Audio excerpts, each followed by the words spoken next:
এখানে স্পষ্ট বিদেশি শক্তির হাত আছে। যদি ন্যায় বিচার না আসে প্রয়োজনে আরো একটি অভ্যুত্থান হবে। আমরা জনগণের শক্তিতে বিশ্বাসী।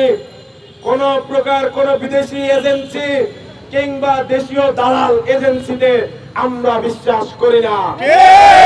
সরকারকে স্পষ্ট করতে হবে তাদের উপরে কি এই সমস্ত এজেন্সির কোন এই বিডিআর হত্যাকাণ্ড নিয়ে আমাদেরকে আন্দোলন করে দাবি আদায়ের পথ বেছে নিতে হচ্ছে।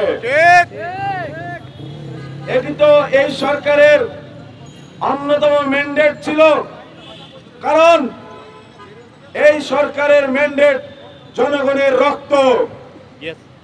এই জনগণের রক্ত শুধু 24 সালে ঝরা রক্ত নয়, এই রক্তের মধ্যে 2009 সালে যারা পিলখানায় শহীদ হয়েছেন তাদের রক্ত যেমন আছে, ঠিক তেমনি 2013 সাল 2021 সালে এই আমার মাদ্রাসার ভাইদের রক্ত, তাদের রক্ত আছে।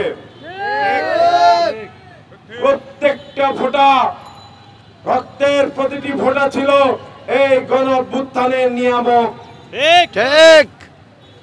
তাই এই প্রতিটি ফোঁটা রক্তই হলো এই সরকারের গদিতে বসার ম্যান্ডেট।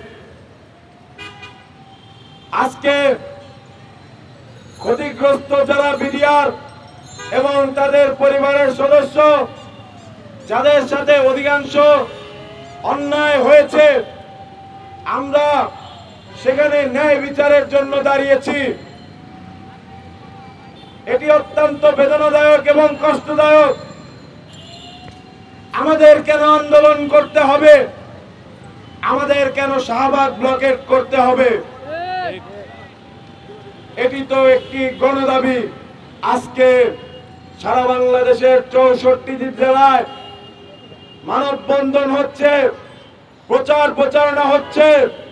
জনগণের মধ্যে একটি ব্যাপক সাড়া পাওয়া গেছে। জনগণ চায় এটির ন্যায্য বিচার হোক।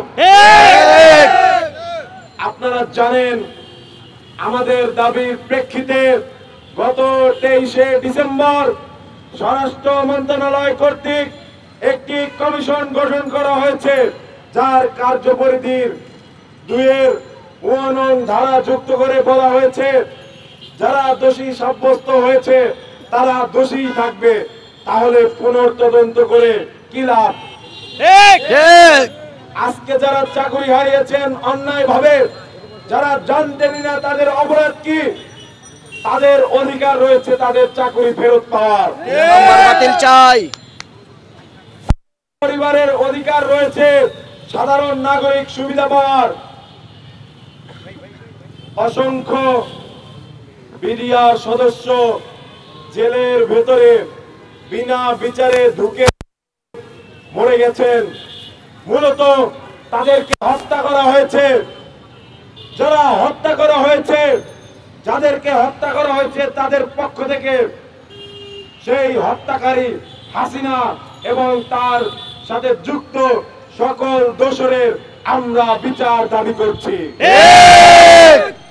2009 সালে যখন সকাল 9টার সময় 9টার পরে এই ঘটনা ঘটে, সর্বপ্রথম ব্রেকিং নিউজ দেখা যায় কলকাতার টিভি চ্যানেলে।